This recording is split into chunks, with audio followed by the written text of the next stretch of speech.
In London, a team of heir hunters led by case manager Dom are working the case of Arthur Williams, who died in Brighton, aged 81.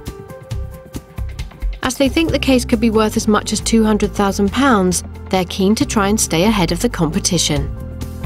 We're currently working on the case of Arthur Charles Williams, who died in July 2013. He was not known to have any close family or friends, so we're keen to get cracking and work the family tree. The team are busy trying to trace Arthur's cousins, but their work has been thrown into doubt by a phone call suggesting he may have had a sibling.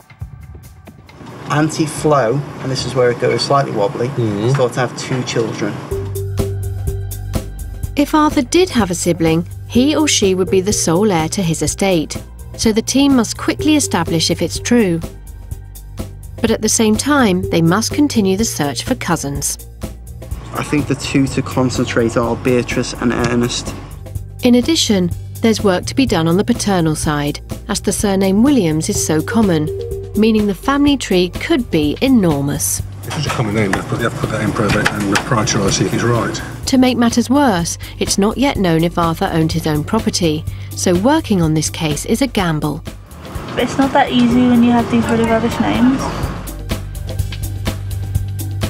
But the team get to it, and by studying birth, marriage and census records, they established that Arthur's father Charles was one of up to 12 children, born to Robert and Eliza Williams. The research has also thrown up some interesting information about the occupations of Charles and Robert, and the team have discovered that father and son were both saddle makers in Bury St Edmunds. Back in the 1800s, the job of the saddler and harness maker was absolutely vital for everybody, you know, if they wanted to get from A to B. If they were drawing carriages or whether they were being ridden, it all involved saddle and harness making. The master saddler had to be able to turn his hand to everything, whether it be horse, harness, anything that needed to be fabricated from leather. Due to the importance and necessity of their work, Robert and Charles would have been well known and well thought of in their local community. It was a highly respected profession.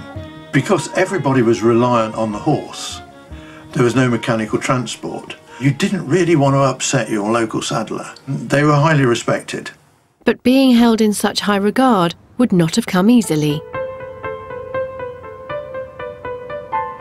The lifestyle of a country saddler would have been rather hard, I think. Long hours, because you're constantly under pressure, especially with Victorian times, where you've got no electric light, you've got to rely on daylight, so you're actually sat at the bench for a long, long time, making the most of the amount of light that you've actually got naturally.